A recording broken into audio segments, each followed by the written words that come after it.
नमस्कार, आप देख रहे हैं सी न्यूज और मैं हूं ज्योति अरोड़ा। आइए नजर डालते हैं इस वक्त के न्यूज बुलेटिन पर। उमरिया जिले के चंदिया नगर के मध्य बहने वाली कथली नदी अब फिर से अपनी स्वच्छता धारा में बहने लगी है। जहां नदी का पानी साफ और घाट कचरा मुक्त हो गया है, वहीं आम नागरिकों की आस्था का केंद्र कथली नदी के भागीरथी सीएमओ राजेश महतले बने हैं। उन्होंने न सिर्फ श्रमदान में भाग लिया बल्कि खुद ही हाथों से मलबा कीचड़ उठाकर दूसरे अफसरों के लिए प्रेरणा संदेश देने का काम कर रहे हैं। यही कारण है कि स्थानीय युवाओं की मेहनत अब रंग ला रही है और घाट साफ स्वच्छ हो गई है। नदी का पानी भी निर्बाध बहने लगा है। अब इसके सौंदर्यीकरण का इंतजार कर रहे हैं। चंदिया नगर की जीवनदायिनी और हम पूरे नगर को की आस्था रखते हैं पतित पावनी कथली, जिसको पूरे चंदिया नगरवासी माँ के समान, गंगा माँ के समान मानते हैं। उस नदी के साफ सफाई के लिए नगर प्रशासन चंदिया और खासकर मैं कहूँगा जो नगर पालिका के सीएमओ हैं राजेश महतेल जी, उन्होंने जो मुहिम चलाई है उसकी मैं भूरी प्रशंसा करता हूँ। यह नदी बहुत पवित्र नदी है। दूर दराज से लोग आते हैं, यहाँ स्नान करते हैं और कहते हैं कि यहाँ नहाने से सारे रोगों से मुक्ति मिलती है। और यह चंदिया की जीवनदायिनी है, दम तोड़ रही थी। और जो मुहिम नगर प्रशासन चलाया है उसके लिए मैं भूरी प्रशंसा करता हूँ। साथ ही मैं अपील करता हूँ चंदिया नगर के समस्त नागरिकों से कि हम भाग्यवान लोग हैं कि हमारे चंदिया में कथली नदी के चलते इतना बढ़िया जल स्तर है कि कभी भी यहाँ जल का संकट नहीं होता। हम अपने पुरखों का भी धन्यवाद देते हैं जिन्होंने चंदिया नगर को बसाया और कथली नदी के उद्गम से लेके और उसके पूरे नगर में जहाँ तक प्रवाहित होती है वो कल बहे, यही मेरी अपेक्षा है। पदस्थापना होने के उपरांत श्रीमान कलेक्टर महोदय के मार्गदर्शन, श्रीमान एसडीएम साहब के निर्देशन में जब मैं यहाँ पदस्थ हुआ तो मैंने देखा कि ये काफ़ी यहाँ पर आस्था की प्रतीक एक कथली नदी है और इस नदी का संरक्षण नहीं हो पाया, काफ़ी ख़राब स्थिति में थी। तो मैं खुद आगे आया, आम लोगों का भी सहयोग मिला, बाकी सब भी सपोर्ट करने लगे और धीरे धीरे हमने काफ़ी सफाई कर ली है। और मेन उद्देश्य मेरा यह है नदियों का संरक्षण और ये जीवित रहे और इनके घाट काफ़ी शुद्ध रहें। मुख्य उमरिया से सीनियर संवाददाता केजी पांडे की रिपोर्ट। खबर मध्य प्रदेश के उमरिया से आ रही है, जहां उत्तर प्रदेश के हाथरस में निर्भया के साथ हुई दरिंदगी के बाद हुई मौत के विरोध में अखिल भारतीय विद्यार्थी परिषद ने पुतला जलाकर घटना में शामिल चारों युवकों को फांसी देने की मांग की। साथ ही हाथरस की पीड़िता की आत्मा की शांति के लिए श्रद्धांजलि भी अर्पित की। विद्यार्थी परिषद द्वारा उत्तर प्रदेश में हो रहे हुए बलात्कार के दरिंदों को हमारी एबीपी की सभी जगह से मांग है कि इन दरिंदों को फांसी दी जाए और निर्भया को इंसाफ दिलाया जाए। जो बेकसूर है ऐसे दरिंदों को बीच चौराहे पे गोली मार देनी चाहिए। मेरा नाम सुनील कुमार सराठे, नगर मंत्री उमरिया से। उमरिया से सीनियर संवाददाता केजी पांडे की रिपोर्ट। खबर मध्य प्रदेश के उमरिया से आ रही है, जहां नौरोजाबाद थाना अंतर्गत ग्राम करही में आंगनवाड़ी के सेप्टिक टैंक में बुधवार की दोपहर को नाबालिग युवती की लाश मिलने से गांव में हड़कंप मच गया। सूत्रों से मिली जानकारी के अनुसार करही टोला निवासी प्रदीप बेगा ने सेहरा टोला निवासी उक्त युवती को अगस्त माह की 21 तारीख को अपने साथ ले आया था और पत्नी बनाकर रखा हुआ था। रविवार की रात किन्हीं कारणों से युवती ने फांसी के फंदे पर चढ़कर अपनी जीवन लीला समाप्त कर ली, जिसे देख आरोपी डर गया और उसे घर के सामने आंगनवाड़ी भवन के सेप्टिक टैंक में ले जाकर डाल दिया और ऊपर से मिली मिट्टी डाल दी। कई दिन बाद जब टैंक के नजदीक से बदबू आते देख गांव वालों ने जाकर देखा तो शव के कुछ अंग बाहर दिखाई दे रहे थे। घटना की सूचना पाकर नौरोजाबाद पुलिस मौके पर पहुंची और पंचनामा कार्यवाही कर सेप्टिक टैंक से शव को निकालकर पोस्टमार्टम करा परिजनों को शव सौंप दिया।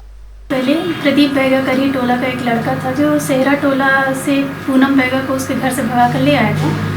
लड़की नाबालिग थी, 17 साल की थी और उसको ले आके करही टोला में अपने नाना नानी के यहाँ पत्नी के रूप में रह रहा था। फिर रविवार की रात वो टीवी देखने गया था पड़ोस में, तभी घर आया तो देखा तो वो फांसी में लटकी हुई थी। तो उसको घर में बिना बताए फांसी से उतार कर उसको घर के सामने सेप्टिक टैंक में ले जाके गाड़ दिया था और घर में बिना किसी को बताया नहीं था। इसी सूचना पर हम कल सूचना की तस्दीक किए तो फिर हमें उसके खिलाफ 363 और का मामला पंजीबद्ध किए, मर्ग पंजीबद्ध किए। विवेचना आगे जारी है। किन कारणों की वजह से उसने फांसी लगी महिला को सेप्टिक टैंक में डाल दिया? अभी फांसी के किन कारणों से लगी अभी जांच चल रही है। इसके संबंध में अभी कोई साक्ष्य प्राप्त नहीं हो पाए हैं। 363 के अलावा कोई धारा नहीं लगी केस में? चूँकि वो पत्नी बनाकर रख रहा था और उसे नियमित सहवास कर रहा था, नाबालिग लड़की थी, इसलिए 363, 366, 376 और पॉक्सो एक्ट के तहत मामला पंजीबद्ध किया गया है और विवेचना दी है। उमरिया से सी न्यूज़ संवाददाता केजी पांडे की रिपोर्ट।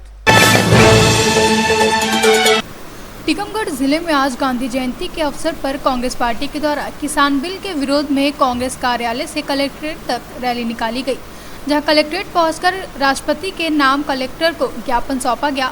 वहीं पूर्व मंत्री यदुवेंद्र सिंह बुंदेला ने कहा कि केंद्र की भाजपा सरकार ने 3 काले कानूनों के माध्यम से देश की हरित क्रांति को हराने की साजिश की है, जहां देश के किसानों की मेहनत को पूंजीपतियों के हाथों गिरवी रखने का काम किया है, जिसके विरोध में किसानों ने इस काले कानून का विरोध किया है। साथ ही उत्तर प्रदेश के हाथरस में हुई दलित लड़की के साथ दुष्कर्म की घटना का भी विरोध जताते हुए उत्तर प्रदेश सरकार पर प्रजातंत्र की हत्या का आरोप लगाया है और कहा कि सरकार आरोपियों को बचाने का प्रयास कर रही है, जिसको लेकर कांग्रेसियों ने यूपी सीएम योगी आदित्यनाथ का पुतला भी जलाया है और राहुल गांधी के साथ कल हुई घटना को लेकर कहा कि सरकार बनने पर उन अधिकारियों को भी बख्शा नहीं जाएगा जो आज सरकार का काम कर रहे हैं।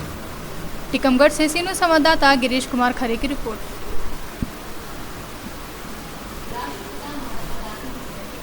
झांसी शहर में कांग्रेस कमेटी के तत्वाधान में शहर कांग्रेस कमेटी के अध्यक्ष अरविंद वरिष्ठ के नेतृत्व में पूर्व केंद्रीय मंत्री प्रदीप जैन आदित्य के मुख्य आतिथ्य में राष्ट्रपिता महात्मा गांधी एवं पूर्व प्रधानमंत्री लाल बहादुर शास्त्री की जयंती किसान मजदूर बचाओ देश दिवस के रूप में मौन प्रदर्शन कर धरना देकर मनाई गई, जहां मौन के पूर्व प्रदीप जैन आदित्य पूर्व मंत्री भारत सरकार ने राष्ट्रपिता महात्मा गांधी को नमन करते हुए कहा कि वह स्वतंत्रता संग्राम के महान पुरोधा थे, जहां सबसे बड़ी बात यह थी कि अहिंसा उनका सबसे बड़ा हथियार था और आज भारत में ही नहीं बल्कि पूरे विश्व में अहिंसा के पुजारी के रूप में जाने जाते हैं। रेड्डी जी क्या कार्यक्रम था अपना आज?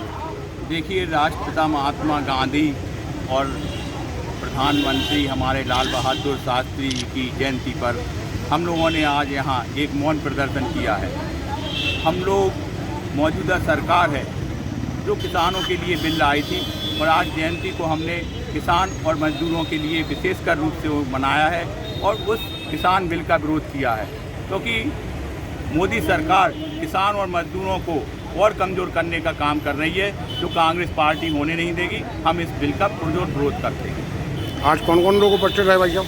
आज हमारे साथ इस धरने में पूर्व केंद्रीय मंत्री प्रदीप जैन आदित्य जी, गांधीवादी नेता राजेंद्र रेजा जी, राहुल इछारिया जी, इम्तियाज़ हुसैन जी, राजेंद्र शर्मा एडवोकेट और हमारे तमाम साथीगण हमारे साथ मौजूद रहे। हमारी कांग्रेस की उपाध्यक्ष ईश्वर जहाँ जी, अनु श्रीवास्तव हमारी सचिव सहित हमारे सैकड़ों की संख्या में हमारे साथी हमारे साथ इस मौन व्रत में शामिल रहे। आज क्या कार्यक्रम था भैया?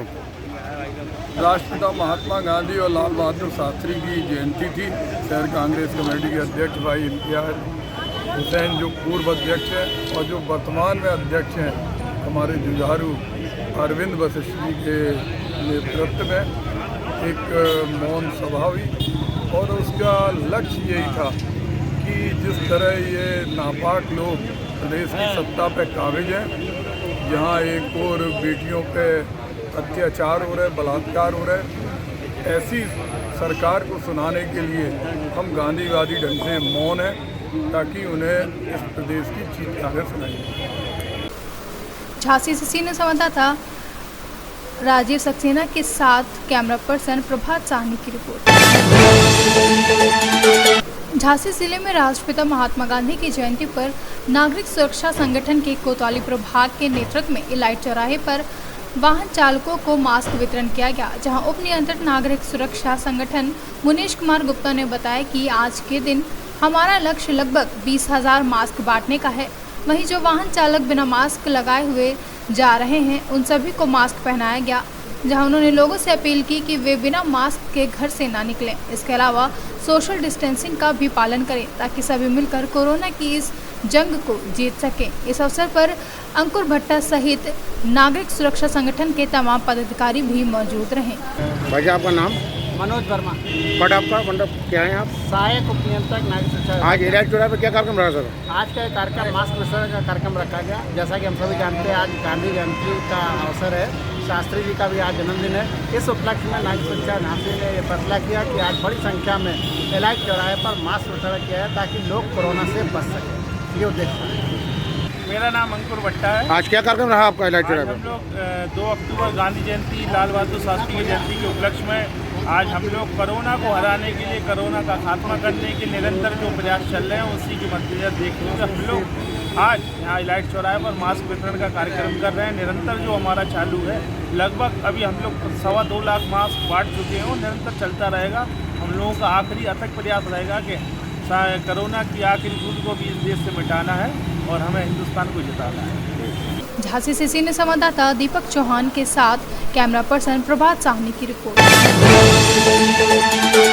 झांसी जिले में राष्ट्रपिता महात्मा गांधी की जयंती पर भारतीय जनता पार्टी ने दांडी यात्रा चौराहे पर स्थित गांधी प्रतिमा पर माल्यार्पण करते हुए उन्हें श्रद्धांजलि अर्पित की। जहां इस अवसर पर बबीना विधायक राजीव सिंह परीछा ने कहा कि पूरे देश में भारतीय जनता पार्टी का कार्यकर्ता आज के दिन को महापर्व के रूप में मना रहा है। जहां भाजपा कार्यकर्ता महात्मा गांधी की प्रतिमा है, वहीं साफ सफाई का कार्य कर उन्हें श्रद्धांजलि दे रहे हैं। उन्होंने कहा कि महात्मा गांधी के जीवन को प्रत्येक व्यक्ति को अपने जीवन में उतारने की आवश्यकता है। इस अवसर पर महानगर अध्यक्ष मुकेश मिश्रा सहित तमाम भाजपाई मौजूद रहे। आज महात्मा गांधी जी और लाल बहादुर शास्त्री जी की जयंती है। पूरे देश में भारतीय जनता पार्टी कार्यकर्ता आज के इस पर्व को महापर्व के रूप में मना रहे हैं। सभी लोग जहाँ जहाँ गांधी जी की प्रतिमाएं उनकी सफाई करके, उनका माल्यार्पण करके और गांधी जी के जो वाक्य थे और उनके जो आदर्श थे उनको जीवन में उतारकर, अपने कार्यशैली में उतारकर उन सबको स्वीकार करके समाज की सेवा करने के लिए आज सबने संकल्प लिया है। क्या कार्यक्रम था अपना? आज 2 अक्टूबर को महात्मा गांधी जी की जयंती है। हम लोग भारतीय जनता पार्टी के सभी कार्यकर्ता यहाँ एकत्रित हुए, गांधी जी को श्रद्धांजलि दी, उनको माल्यार्पण करके और एक छोटी सी गोष्ठी के रूप में कार्यक्रम संपन्न किया। आज मेरे साहब क्या कार्यक्रम रहा आज यहाँ? आज हम लोगों के लिए बड़े गर्व का विषय है कि महात्मा गांधी और भारत रत्न देश के पूर्व प्रधानमंत्री लाल बहादुर शास्त्री जी की जयंती है। इस अवसर पर हम यहाँ दांडी मार्च चौराहा जो है, यहाँ पर गांधी प्रतिमा पर पुष्पांजलि अर्पित करने के लिए सभी भारतीय जनता पार्टी के कार्यकर्ता एकत्रित हुए हैं और पुष्पांजलि का ये कार्यक्रम हम लोगों ने यहाँ पर संपन्न किया है। झांसी से सीनियर संवाददाता राजीव सक्सेना के साथ कैमरा पर्सन प्रभात साहनी की रिपोर्ट। इस वक्त के न्यूज बुलेटिन में फिलहाल इतना ही। देश और दुनिया की तमाम बड़ी खबरों के लिए आप देखते रहिए सी न्यूज। हर खबर आपके साथ, आपके हाथ।